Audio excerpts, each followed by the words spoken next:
오늘은 원하는 것보다 더 좋은 것을 주시는 하나님, 원하는 것보다 더 좋은 것을 주시는 하나님이라는 제목으로 말씀을 살펴보겠습니다.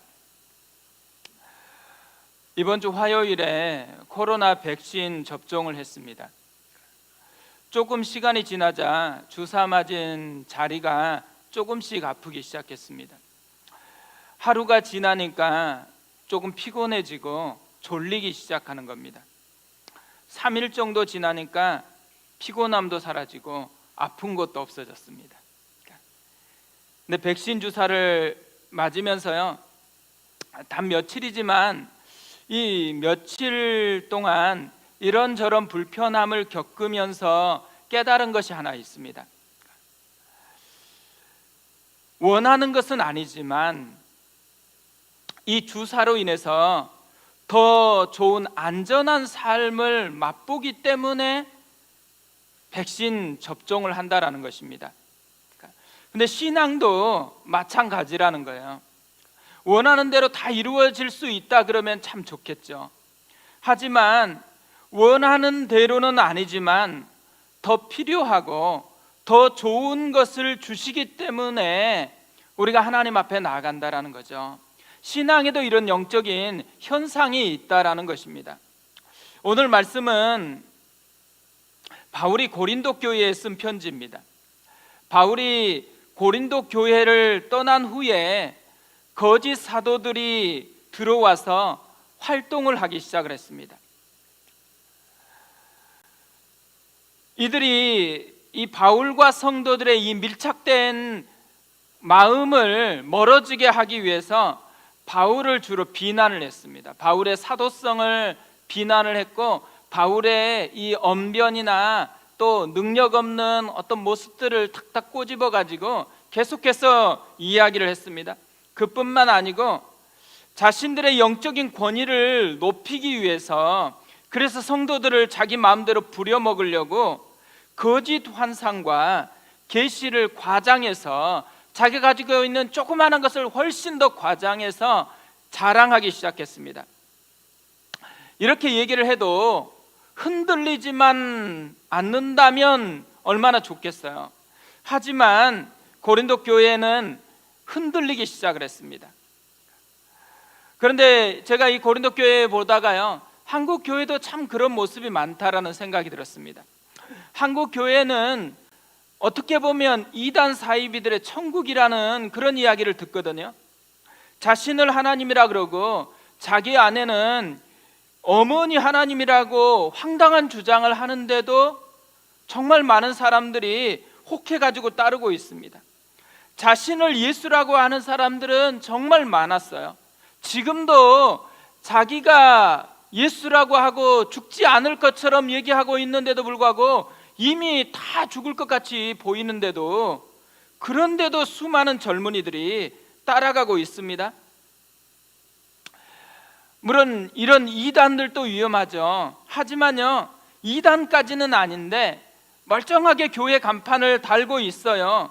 하지만 자기의 체험을 굉장히 과장하고 또 예언이나 기도나 상담이나 이런 은사들을 통해서 하나님의 소중한 자녀들의 마음을 훔쳐가지고 자신의 노예로 길들이려고 하는 이런 현상들이 지금도 많이 일어나고 있다라는 것이죠.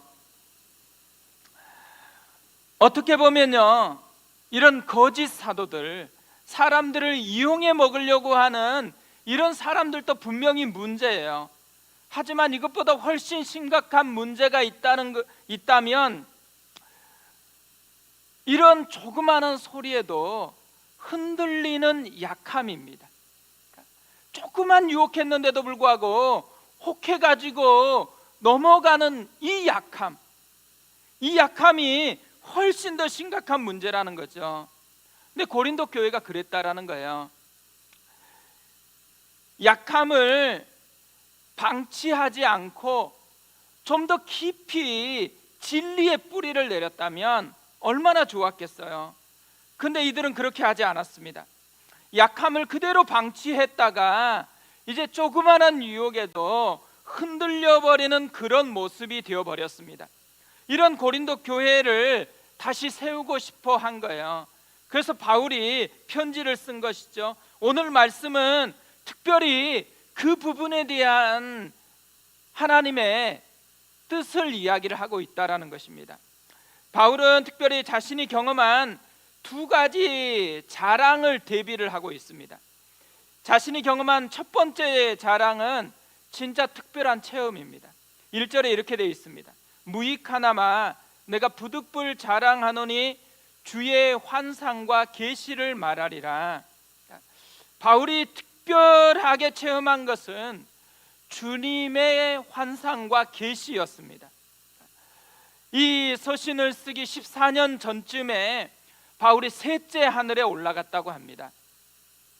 그곳에 이끌려가서 말로 표현할 수 없는 말과 사람이 가히 이르지 못할 말을 들었다고 그렇게 이야기를 해요. 그러니까 성경에 보면요, 또 히브리인들은 하늘에 대한 개념이 좀 독특했어요. 그러니까 세 가지 삼층천이 있다라고 그렇게 생각을 했습니다. 그러니까 성경에서 가져온 것이죠. 첫 번째 하늘은 새들이나 이 구름이 머물고 있는 대기, 요즘같이 생각하면 대기권이라고 할 수 있는 하늘입니다. 두 번째 하늘은 별들이 떠 있는 우주, 전 우주 공간을 얘기하는 거고요.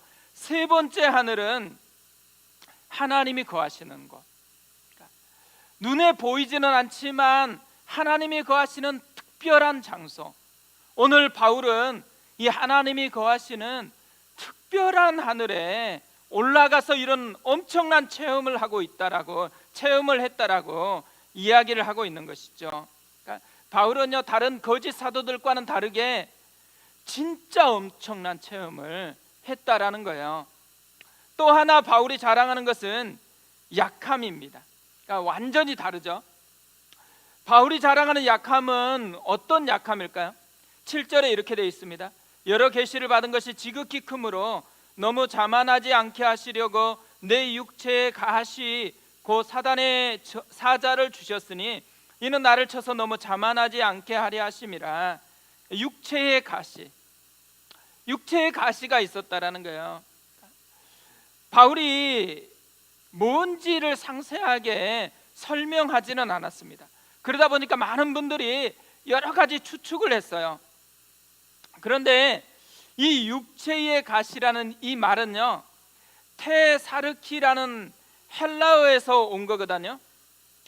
이 테사르크라는 이 말은 육체 안에 있는 이런 의미하고 육체에 대한 이런 두 가지 의미로 해석이 될 수 있다라고 합니다.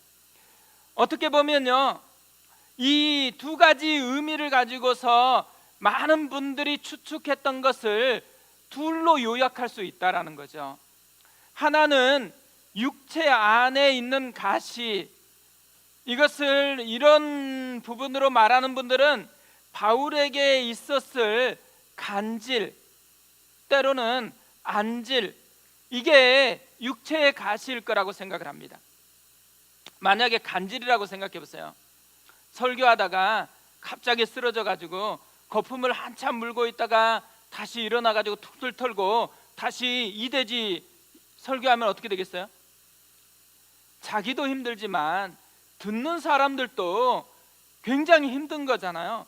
그렇기 때문에 사역에 엄청난 방해를 준다라고 여겨서 사단의 사자라고 이렇게 표현했다라는 것이죠.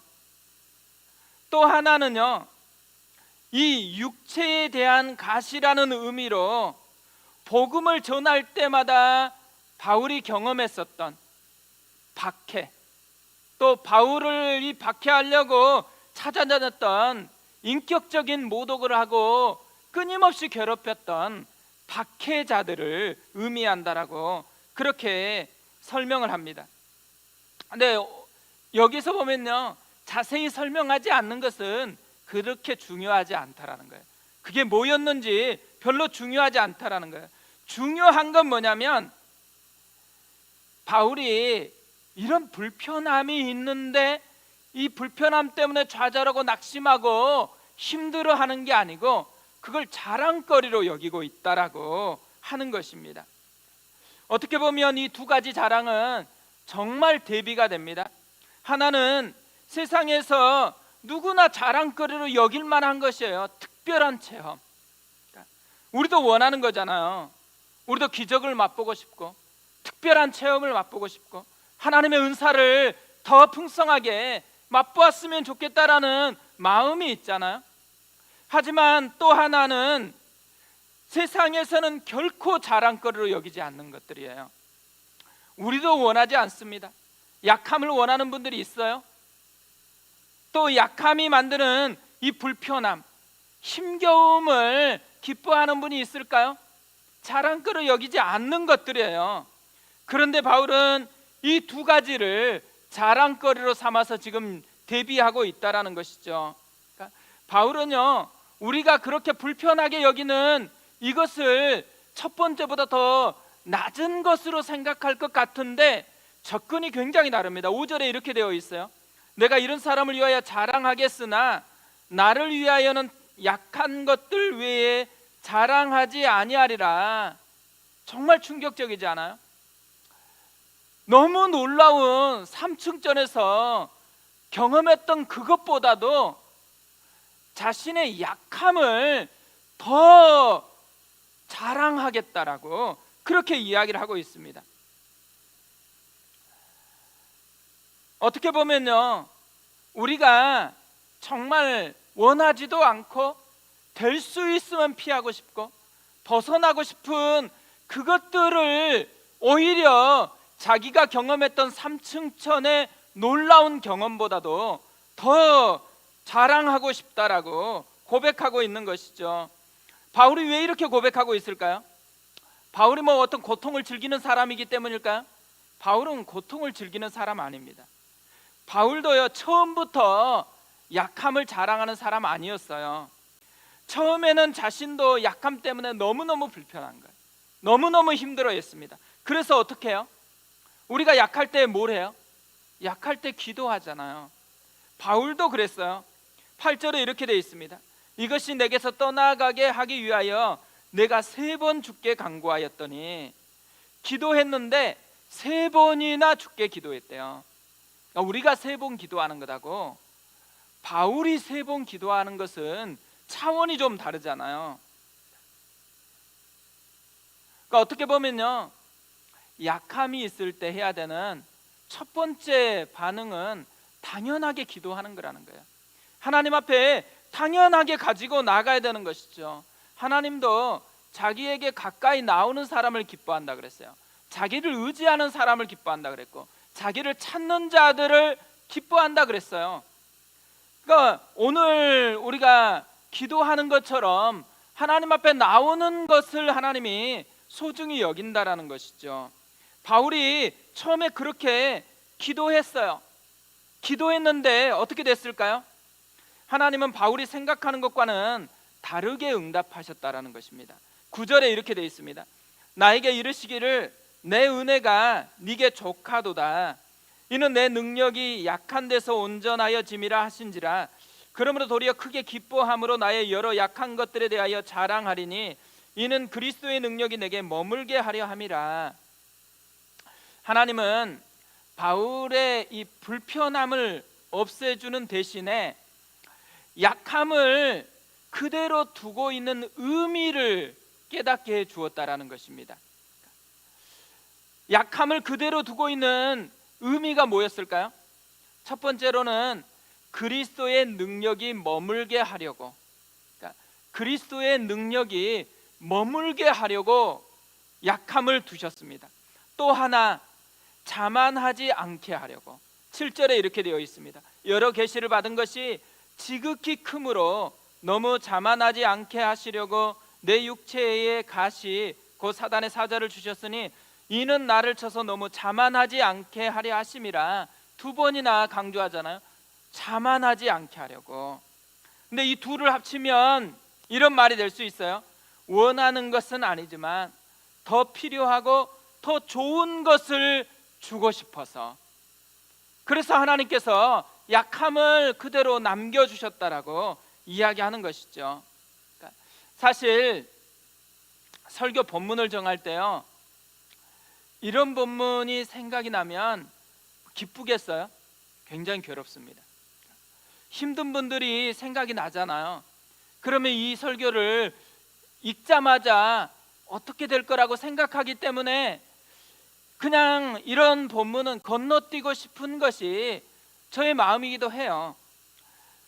어떻게 보면 그냥 부르짖으면 크고 은밀한 일을 보여주신다, 그런 이야기들만 설교할 수 있다 그러면 얼마나 좋겠어요. 또 그런 본문이 굉장히 많아요. 그래서 우리가 구하는 대로 응답하시는 하나님, 내가 원하는 대로 응답하신다, 이런 메시지로 딱 끝마치면 얼마나 좋겠어요. 근데 한 달 전쯤에요, 이 한여름밤 기도회를 준비하려고 하는데 갑자기 이 말씀이 생각이 난 거예요. 그러면서 2학기를 시작하는 우리 교회를 향한 마음이다라는 그런 마음이 들어졌습니다. 어떻게 해요? 하나님께서 우리 교회에 2학기를 향한 마음이 담겨 있는 말씀이라고 그런 생각이 들어지니까 이 말씀을 괴롭지만 하나님이 왜 그랬는지를 살펴봐야 되잖아요. 그래서 이 말씀을 계속해서 묵상하기 시작했어요. 그러다 제가 발견한 게 있어요.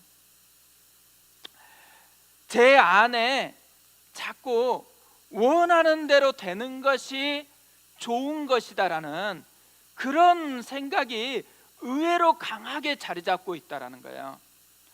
그런데 하나님께서 원하는 것은요, 원하는 것을 넘어서서 더 좋은 것을 주고 싶어 한다라는 것입니다. 그렇기 때문에 우리가 원하는 것에 너무 매여 있다가 더 좋은 것을 주려고 하시는 하나님을 보지 못하면 엄청난 손해인 것이잖아요. 하나님을 보는, 원하는 것을 넘어서서 더 좋은 것을 주시는 하나님을 보는 은혜가 있었으면 좋겠습니다. 이 학기에 우리가 그런 하나님을 만났으면 좋겠어요. 하나님이 우리에게 주고 싶어하는 더 좋은 게 뭐라고 얘기합니까? 임재입니다. 임재. 그리스도의 능력이 머무르게 하려 하는 것. 어떤 현상을 주려고 하는 것이 아니고, 무엇을 주려고 하는 것이 아니고 예수님 자신을 주려고 한다는 거예요. 예수님과 함께하는 삶, 예수로 충만해지는 삶이 무엇인지를 맛보게 해주는 것, 이것이 주님이 우리에게 주고자 하는 더 좋은 거라는 거죠. 최근에요, 한 선배 목사님이 전화가 왔어요.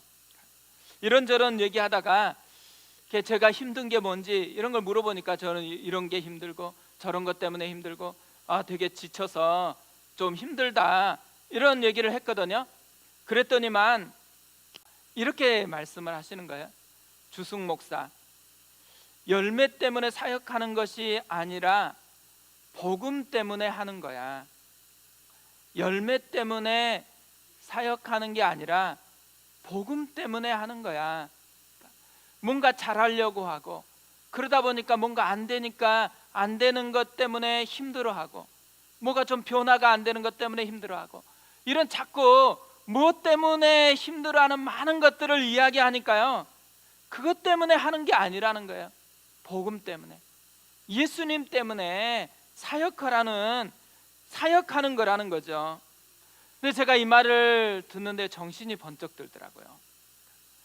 저는 자꾸 뭔가 부족하다라는 것들을 자꾸 붙들고 있었거든요.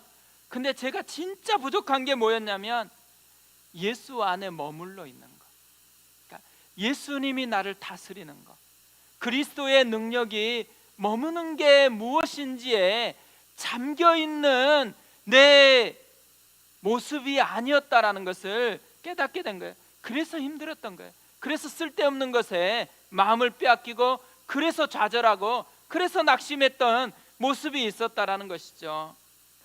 오늘 저만 그럴 거라고 생각하지는 않습니다. 많은 분들이 그런 모습이 있을 거라고 생각해요. 그런데요, 오늘부터 우리가 다시 그리스도의 능력이 머무르는 삶으로 전환이 되어졌으면 좋겠습니다.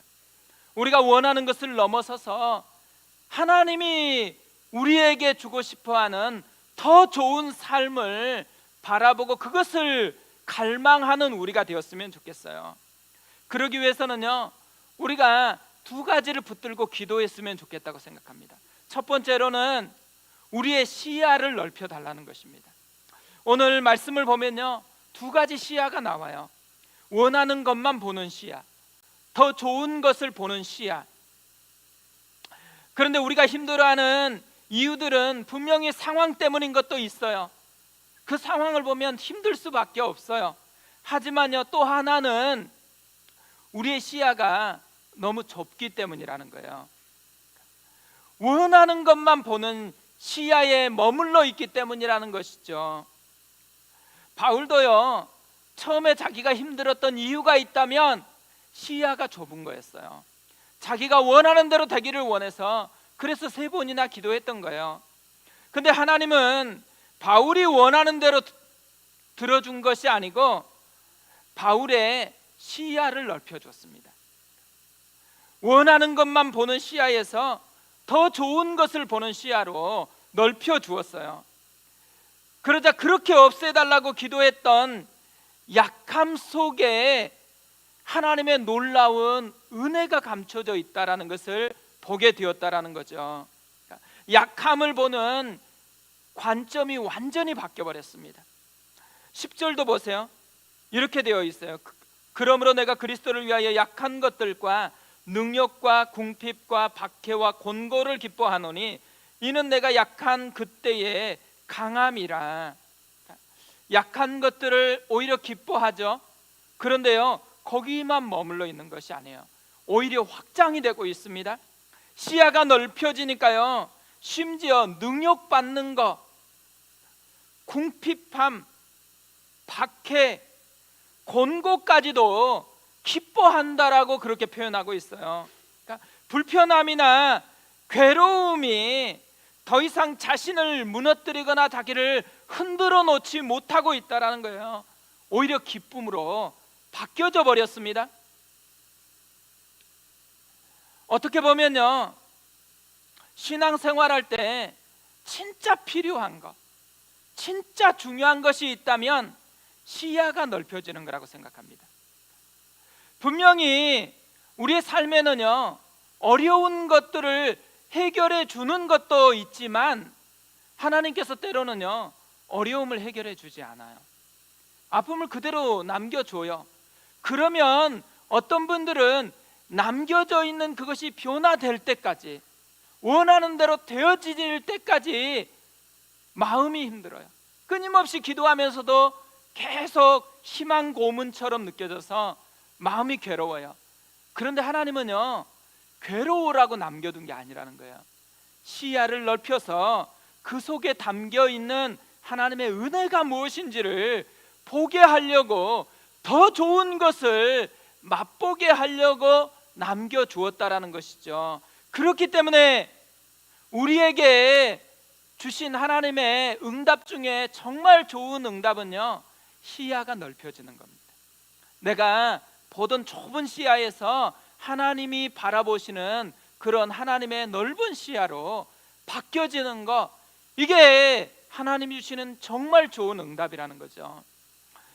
우리가 지금도 약함이 있고 또 약함 속에서 계속해서 허덕일 때가 있잖아요. 이때 약함을 위해서 기도해야 돼요. 하지만 기도하면서 하나님이 우리의 시야를 바꿔서 약함의 의미가 무엇인지를 깨닫게 해주시는 그런 은혜를 우리가 또한 누렸으면 좋겠습니다. 두 번째로요, 우리가 기도해야 될 것이 있다면 기반이 이동하는 것입니다. 바다에 풍랑이 일면 풍랑주의보를 발령합니다. 풍랑주의보를 발령하는 이유가 어디에 있을까요? 바다에서요, 파도와 싸우라는 게 아니에요. 바다에서 빨리 육지로 옮기라는 것입니다. 기반을 빨리 이동하라는 게 이 주의보의 의미라는 거죠. 하나님이 바울에게 깨닫게 해주시는 것도 마찬가지라는 거예요. 약함에 머무르라고 한 게 아니에요. 약함과 싸우라고 하는 것도 아니에요. 그리스도의 능력에 머무르라고 하는 거예요. 기반을 이동하라는 것이죠. 어떤 때 보면요, 시야가 좁아가지고 아직 약함의 의미가 뭔지를 모르니까, 나에게 왜 이런 일을 허락하여 주셨는지를 모르니까 흔들리는 분이 분명히 있어요. 하지만 제가 만나본 분들은요, 대부분 의미를 알아요. 왜 그렇게 됐는지 의미를 다 알아요. 하나님의 뜻이 어디에 있는지 알아요. 그럼에도 불구하고 그 약함에서 계속 머물면서 흔들리고 있습니다. 그리고 뭘 기대해요? 많은 경우는 거기에서 위로받고 싶어요. 흔들리는 그 한복판에서 그냥 위로받고 싶어 하는 거예요. 진짜 어리석은 거잖아요. 그 한복판에서 위로받은 것이 뭔 의미가 있겠어요? 빨리 이동해가지고 그렇지 않는 위로를 받는 것이 훨씬 더 중요하겠죠. 약함에서 그리스도의 능력으로 이동하지 않게 되어지면 끊임없이 우리는 알면서도 흔들릴 수밖에 없다라는 것입니다. 사실 오늘 말씀을 오해하면요, 약함 자체를 자랑하는 거라고 생각하는 그런 경우에 빠질 수가 있어요. 하지만 바울은 약함 자체를 미화시키는 게 아니에요. 바울이 자랑하는 포인트는 그리스도의 능력에 머무르는 삶에 있어요. 약함을 통해서 기반이 이동하고, 그래서 그리스도의 능력에 머물게 되어지는 이 삶을 자랑하는 거라는 거죠. 바울도 여전히 약함이 있잖아요. 약함이 있는데 이전에는 이 약함이 자기를 흔들어 놓았어요. 하지만 지금 바울은 약함에 흔들리지 않습니다. 분명히 약함이 일으키는 파도는 계속 되고 있어요. 그런데 바울은 그리스도의 능력이 일으키는 평강을 맛보고 있습니다.